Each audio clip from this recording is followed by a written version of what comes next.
In a major setback for those advocating a strike in Syria, the United Kingdom's parliament voted against any British military intervention in the war-torn country. The motion failed by 13 votes, a sharp rebuke of Prime Minister David Cameron, who said after the vote that while he disagrees with the outcome, he accepts the will of Parliament.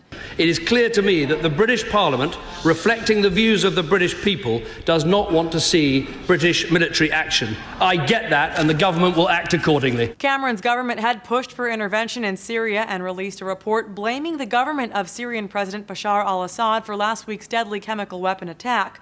But after the vote, Defense Secretary Philip Hammond confirmed the UK would not take part in any military action. It is a big political humiliation for David Cameron. He's got no political backing for that. He's been defeated, and it calls into question, I think, his judgment on this issue. The vote could also be a setback for the so-called special relationship between the US and UK, but for now the White House says Parliament's vote isn't a factor. A source told CBS's White House reporter the president's decisions will be guided by what is in the best interests of the United States. The New York Times reports should the president decide to move ahead with a military strike on Syria, he's prepared to go it alone without the backing of the UK or the United Nations Security Council. That contradicts a statement Defense Secretary Chuck Hagel made earlier Thursday when he said, "If any action would be taken against Syria, it would be in international collaboration." Although the Obama administration insists the president hasn't made a decision or given a timeline for a possible strike,